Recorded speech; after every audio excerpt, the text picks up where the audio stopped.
Well, senang banget bisa kembali untuk menemani kalian di English Time, salah satu playlist YouTube channel aku. And I'm Ana, salam kenal. Assalamualaikum warahmatullahi wabarakatuh. Hari ini kita ketemu untuk ngebahas future tense ya, atau tense yang digunakan buat masa yang akan datang. Udah deh, pokoknya kalau bahasa Inggris mah kagak jauh-jauh dari grammar atau tata bahasa yang beginian. Ini udah basic banget dan jangan pusing. Kalau misalnya kalian lupa cara penggunaannya, sering-sering aja baca lagi, latihan soal lagi, atau tonton video di YouTube channel aku. Untuk formula atau rumus dari future tense sendiri adalah sebagai berikut. Seperti biasa ya, tenses itu kan dibagi masing-masingnya ada 4 kayak gini nih. Future tense itu dibagi dari simple continuous, perfect, and perfect continuous like present tense and past tense. Yang di video sebelumnya udah aku jelasin. Kita ketemu sama modal yang membantu kata kerja itu berdiri, yaitu will atau shall, dimana untuk will sendiri itu biasanya digunakan untuk subject you, she, he, it, and they. Untuk shall sendiri itu untuk subjek I dan we. Sekarang kita ke future simple tense dulu ya. Rumusnya adalah subject ditambah will atau shall, kemudian verb one atau original verb, atau bisa pakai cara yang kedua yaitu subject ditambah to be-nya itu like, is, are, ditambah going to, ditambah original verb, atau kata kerja bentuk pertama. Kita langsung lihat aja penjelasan detailnya buat simple future tense. Penggunaan dari simple future tense sendiri terbagi jadi 2. Pertama, tindakan di masa yang akan datang dibuat secara spontan. Ya pakai uhuy. Contohnya, the president will visit the temple next Sunday. Contoh kedua, we shall take an examination tomorrow morning. Yang kedua, penggunaannya sendiri untuk aktivitas atau tindakan di masa yang akan datang dan telah terencana. Contohnya, I'm going to finish my study next August. Ini mah kalau di kita ya kayak insya Allah dulu ya pasti. Untuk bentuk negatif dan kalimat pertanyaannya ada di sini. Jadi kalau will sendiri itu bentukannya kan will not, tapi biasanya disingkat won't. Dan untuk modal auxiliary shall, bentuk negatifnya shall not, dan biasanya disingkat shan't. Kalau bentuk yang going to ini buat sesuatu yang udah ada planningnya, bentukannya sama aja kayak kita pakai present continuous tense. Penanda waktu untuk simple future tense, as you can see from the layar.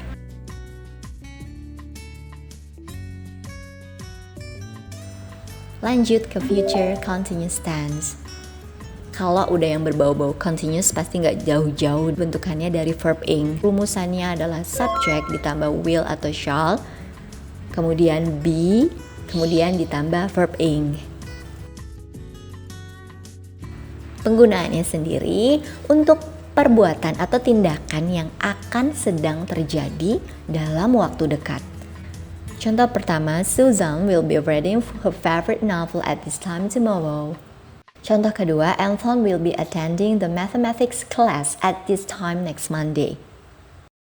Bentuk kalimat negatif dan pertanyaannya sudah ada di layar. Setelah will, kita bisa tambahin not di situ, kemudian diikuti be dan verb ing-nya. Untuk kalimat pertanyaan, diawali will, kemudian subjeknya, kemudian be, kemudian verb ing.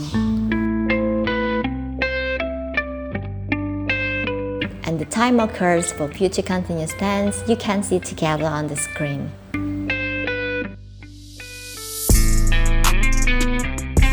Well, buat yang ketiga nih, future perfect tense. Nah, kalau udah perfect, pasti ketemunya sama verb 3 atau kata kerja bentuk ketiga. Kalau ada di kamus, untuk irregular verbs atau kata kerja tidak beraturan dan regular verbs atau kata kerja beraturan ada di kolom ketiga. Biasanya letaknya di kamus itu ada di halaman-halaman belakang, ya kan?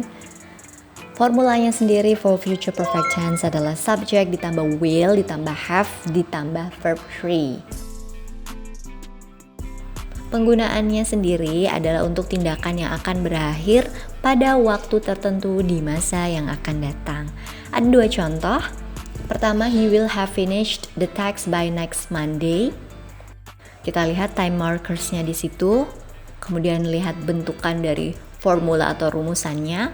Contoh kedua, they will have bought the fruit and vegetables in a week. Dan ini dia bentuk dari kalimat negatif dan kalimat tanya. Jadi nggak ada yang berubah ya, hanya ditambahin not di antara will dan have. Terus untuk kalimat tanyanya, will-nya aja yang dimajuin ke depan, kemudian diikuti subject, dan have juga kata kerja bentuk ketiga. Penanda waktunya ada in a week, ada by next Monday, by next Tuesday, by next Wednesday, dan seterusnya. Ada by tomorrow evening, bisa juga pakai by tomorrow morning, by tomorrow afternoon, by tomorrow night. Lanjut ke future perfect continuous tense. Formulanya sendiri ada subject, ditambah will, ditambah have, ditambah been, dan verb ing. Ingat ya, di sini selalu menggunakan original verb atau kata kerja bentuk yang asli karena sudah ada modal will di sebelumnya, di mana penggunaan kata kerja setelahnya itu harus dalam bentuk yang original atau asli. Penggunaannya sendiri digunakan untuk tindakan yang terjadi sebelum waktu tertentu di masa yang akan datang. Contohnya ada 2 di sini. She will have been taking charge of the team for the next hour. Ada juga contoh yang kedua. We shall have been doing research all day long. And they are the form of negative and question sentence. Untuk kalimat negatifnya nggak ada neko-neko gimana, hanya ditambahin not. Dan kalimat pertanyaan kita bisa majuin si modalnya will atau shall ini ke depan, kemudian diikuti subject dan diikuti have plus been plus verb ing. Penanda waktunya biasanya pakai all day long, for the next hour, for the last couple of hours, or for the last couple of minutes, something like that.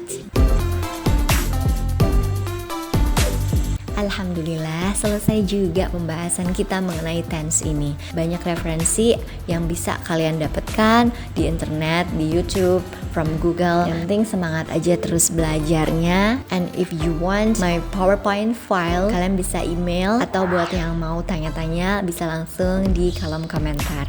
Terima kasih. Wassalamualaikum warahmatullahi wabarakatuh.